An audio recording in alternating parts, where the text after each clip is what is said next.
Europe 1. Vous écoutez Culture Média, 10h, 11h30 tous les jours sur Europe 1. Dans la bonne humeur, hein, évidemment. Bien sûr, bah avec oui. Thomas Hill, Joe Hume, Olivier Pouls.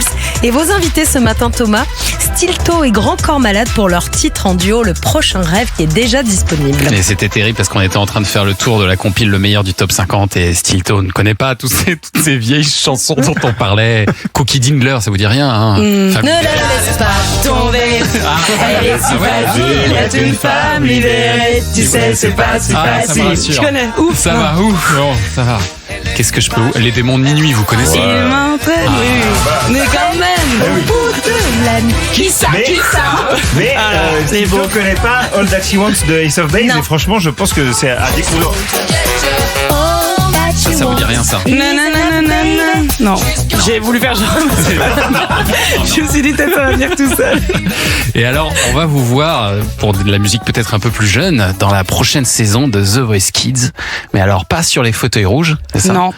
Vous avez un rôle un peu différent. Qu'est-ce que vous allez faire dans cette émission? En fait, on n'a pas trouvé l'appellation parfaite, mais moi j'aime bien dire que je suis un peu la grande sœur des enfants. En fait, avant qu'ils aillent faire les auditions à l'aveugle, moi je les rencontre et on papote et je m'adapte un peu à l'enfant que j'ai en face de moi. Donc parfois ils sont très timides, parfois ils sont surex, parfois ils ont peur, parfois non. Et en fait mon rôle c'est vraiment de récupérer leur stress, de leur donner des conseils que moi j'aurais aimé entendre, même si parfois j'ai envie de leur dire ouais t'es trop courageux, j'aurais jamais osé faire ça, mais je peux pas leur dire évidemment.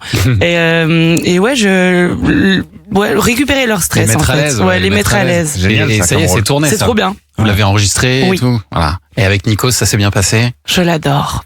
Tout le monde dit ça, Nikos Bah oui. Aliagas. Oh là là, je l'adore. On dit ça de vous aussi, Thomas. Oui, bien sûr. Moins, les gens disent moins, je suis sûr. Moins quand même. Allez, on va continuer à parler musique avec Joe Hume. Ah oui. Et alors, vous avez apporté un livre consacré à une figure de la musique pop et rock des 40 dernières années. Mais oui, pop et rock et même bien plus, hein. C'est un véritable touche-à-tout nommé Damon Albarn. Ah, la Stilto, là. Ça me dit Ça, rien. il faut découvrir, c'est bien de découvrir même Quand maintenant. malade, vous connaissez.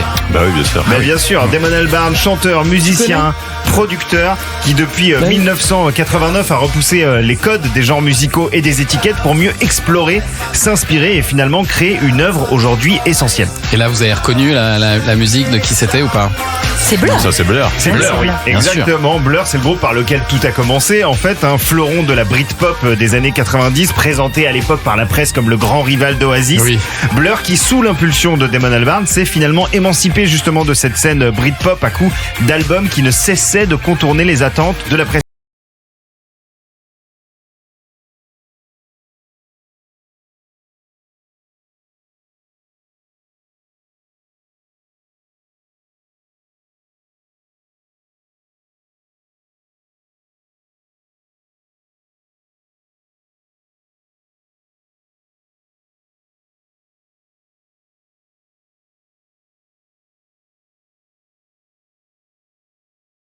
Musique forme un seul langage universel et donc pour mélanger la pop, le rap, les musiques du monde, l'électronique et plus encore, il a fondé le projet Gorillaz.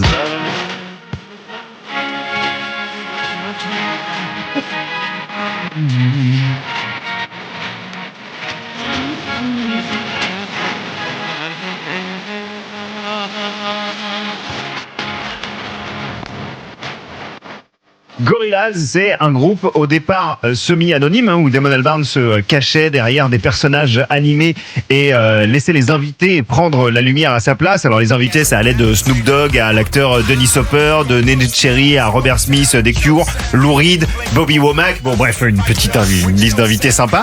Et puis Damon Albarn, c'est aussi 1000 projets parallèles comme The Good, The Bad and The Queen avec le bassiste des Clash et le batteur de Fela Kuti, Tony Allen. Bref, Damon Albarn, c'est un génie qui n'est pas assez célébré.